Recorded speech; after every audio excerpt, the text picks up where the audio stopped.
Selain pemakaman COVID-19 yang mulai penuh, lonjakan COVID-19 juga masih terjadi. Bagaimana pemerintah mengantisipasinya? Sudah bergabung bersama kami Kabid Komunikasi Publik Satgas COVID-19 Heri Trianto. Assalamualaikum, selamat sore Mas Heri. Selamat sore Mas Abraham, Mas Ya. Stefani, salam sehat. Ya, salam sehat Mas. Selamat sore. Mas, langsung saja bahwa kondisinya semakin mengkhawatirkan. Kami berharap bahwa ada tindakan yang lebih preventif atau tindakan yang lebih nyata untuk mengantisipasi lonjakan yang tak kunjung reda ini, Mas. Apa yang dilakukan Satgas, Mas? Ya, tentu saja ada dua hal tindakan preventif, betul sepakat kita harus segera lakukan dan itu hanya bisa dilakukan dengan kerjasama seluruh masyarakat dan seluruh komponen masyarakat gitu. Jadi mengubah perilaku ini bukan sesuatu yang kecil gitu, kita harus dilakukan secara bersama-sama. Kita menjalankan protokol kesehatan, jadi memang tidak populer gitu meminta masyarakat untuk tetap di rumah dulu gitu dalam minggu-minggu ini. Tetapi itu yang harus kami katakan terus-menerus gitu, karena itu adalah cara paling mudah untuk melindungi diri sendiri. Gitu. Kalau kemudian hanya darurat saja keluar gitu, karena memang perkantoran kan juga sudah dibatasi hanya 25% untuk daerah merah kayak gitu. Jadi memang sedapat mungkin karyawan juga tidak ke kantor atau ke kantor dalam jumlah yang terbatas tadi. Seminggu kurang dari dua hari seperti itu. Nah, di sektor hilir saya rasa yang ini juga harus dilakukan karena Mas Abraham, Mas Stefani, kenaikannya cukup tinggi termasuk di DKI di atas 21.000 ya. Dan dari jumlah itu kalau 20% memerlukan perawatan rumah sakit, berarti kita memerlukan sekitar 44.000 tempat tidur tiap hari tambahan gitu ya.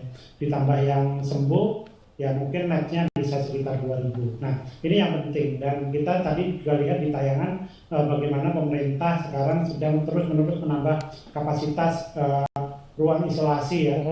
Seperti yang di Nagra yang hanya dalam kurang dari seminggu dari 1.000 lebih tempat tidur yang tersedia 75% sudah terisi. Nah, tapi kita juga harus lihat Nagra ini kapasitasnya bisa di-extend sampai 4.000 tempat tidur gitu kan. Nah, ini yang harus kita sebut. Kemudian yang kedua kita tambah kapasitas di Pasar Rumput, rumah susun Pasar Rumput di sana juga sekitar 4.000. Jadi ini adalah antisipasi di sektor hilir. Tapi bagaimana kita cara memutus penularan ini ya cara yang paling bisa kita lakukan adalah dengan patuh dengan protokol kesehatan tadi 3M ya.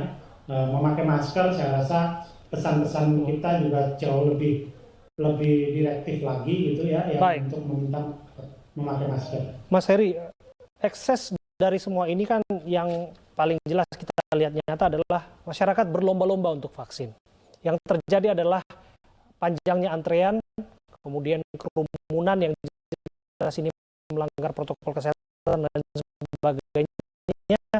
Belum lagi ada diskursus ini penting untuk dicermati juga, disebutkan varian baru Delta ini tak ditularkan hanya melalui droplet saja, namun juga berpapasan saja potensi penularannya ada begitu. Bagaimana Satgas menjawab kerumunan-kerumunan masyarakat yang mengejar vaksin? Iya, benar bahwa kita ini sebagai sebuah bangsa itu harus sakit dulu untuk kemudian bisa belajar, kira-kira seperti itu ya.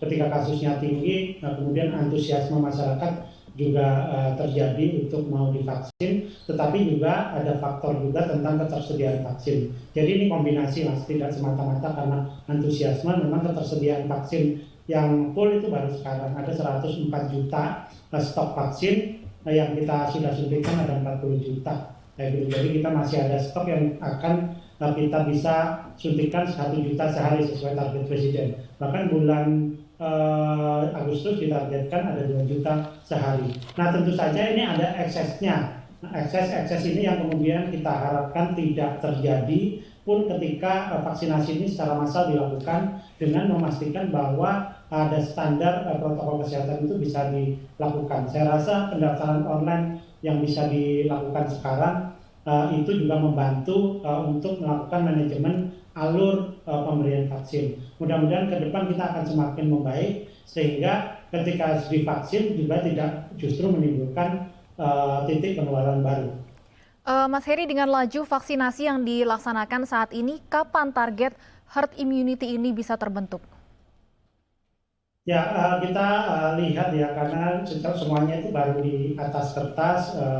Kemarin sebenarnya Indonesia mencapai rekor dengan bisa memvaksin 1.300.000 gitu, di seluruh Indonesia. Artinya dengan laju seperti itu, dengan stok vaksin kita sekitar 60 jutaan, dan itu berarti dalam 2 bulan lagi itu stok akan habis. Mudah-mudahan Agustus nanti akan ada tambahan vaksin lagi. Tentu saja sesuai jadwal ada beberapa jenis vaksin yang akan datang.